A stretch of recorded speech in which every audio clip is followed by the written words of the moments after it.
साल 2024। शहर के बाहर एक पुरानी रोड थी।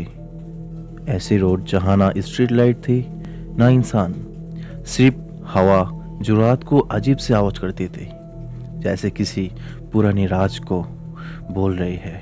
उस रोड के एंड पर एक अबैंडन्ड हाउस था जिसका नाम शांति विला।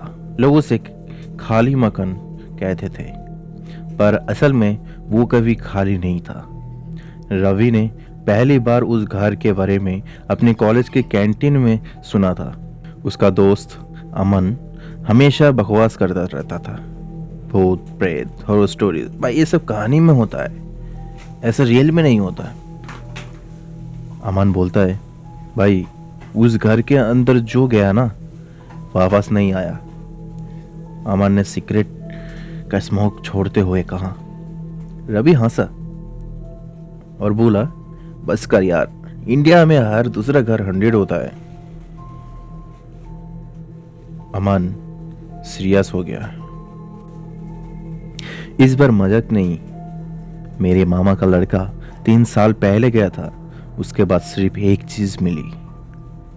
रवि ने कहा, क्या?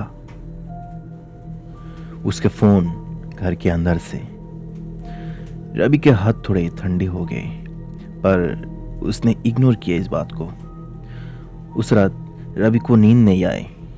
उसके दिमाग में बार बार वही घर आ रहा था, और सबसे अजीब बात, उसने सपने में भी देखा वही घर उसे बुला रही है। अगली शाम रवि अपनी बाइक लेकर उस रोड पर था। बस देख के आऊंगा, उसने खुद से कहा, क्योंकि हर दिन उसको वही सपने आता था। फिर रवि घर के पास पहुंचा। घर दूर से ही अलग लग रहा था, जैसे वॉल पे पेल चुकी पेंट, खिड़कियों के शीशे टूटी हुई और गेट खुला हुआ, जैसे किसी ने उसका इंतजार किया हो। बाइक से उतरते ही रवि को लगा जैसे हवा रुक गई हो। पूरा एरिया बिल्कुल साइलेंट, ना कीड़े ना पक्षी, सिर्फ उसे जूतों की आवाज। घर के अंदर कदम रखते ही उसने महसूस किया, ये घर सांस ले रहा है, जैसे कि घर में बहुत नेगेटिविटी फैला है। दीवारों पर नमी थी, जैसे पसीना। फ्लोर पे पुराने पैरों की निशान, लेकिन धूल पर नहीं, गीली मिट्टी पर। हेलो, रवि ने एक आवाज दी। उसकी आवाज उसी तक ही लौट आए, पर थोड़ी देर से, जैसे घर ने सोचकर जवाब दिया हो। तभी ऊपर से थक थक थक की आवाज आई। सीढ़ियों से रवि का दिल तेज धड़कने लगा। ऊपर एक कमरा था जिसका दरवाजा आधा खुला था। कमरे के अंदर एक बल्ब लटक रहा था, जल रहा था। इलेक्ट्रिसिटी कैसे? रवि ने सोचा। कमरे में एक आईना था, पुराना, क्रैक हुआ था।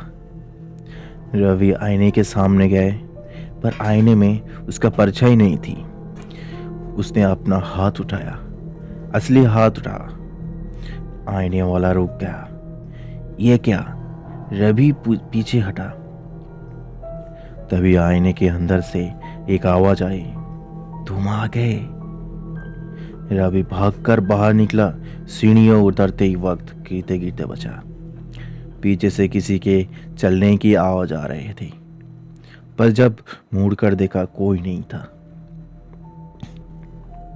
ग्राउंड फ्लोर के एक कोने में एक टेबल था, उस पर एक पुरानी डायरी खोलते ही लिखा था, जो यहाँ आए वो अपनी यादों छोड़ कर जाता है।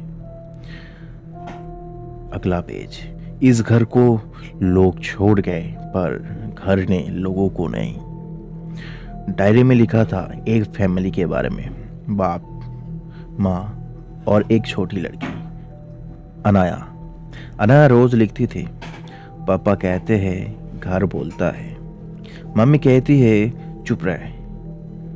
आज घर ने मुझे नाम से बुलाया। घर भौंका है, रवि के हाथ कांप रहे थे। तभी पीछे से बच्ची की हंसी सुनाई दी। रवि ने मुड़कर देखा, एक छोटी लड़की खड़ी थी। व्हाइट फ्रॉक, गंदी, पैर जमीन को टच नहीं कर रहे थे। उसकी आंखें खाली थी, बिल्कुल खाली। रवि की आवाज टूट रही। तुम कौन हो? लड़की मुस्कुराया और बोला, मैं अनाया हूं। तुम मेरे घर में हो, ये घर खाली है। रवि ने बोला। अनाया ने धीरे से रखा, घर कभी खाली नहीं होता। अचानक लाइट बंद हो गई। अंधेरा, सिर्फ अंधेरा, सिर्फ अनाया की आवाज। तुमने घर को देखा, अब घर तुम्हें ही देखेगा। रवि भागते हुए बाहर जाने लगा, पर हर दरवाजा बंद था। दीवारें हिल रही थी, घर बदल रहा था। डायरी की बातें याद आए, घर भूखा है। अनाया सामने आ गई। घर यादें कहता है, उसने कहा। तुम्हारी यादें ताज़ी है। रवि को अपनी माँ याद आ गई, अपना बचपन, कॉलेज के दिन, और एक एक करके सब फेड होने लगा। सुबह हुई, रोड पर एक आदमी गुजरा। उसने घर की तरफ देखा। खिड़की में रवि खड़ा था, आंखें खली, चेहरा शांत। गेट धीरे से खुला और घर ने फिर से सांस ली।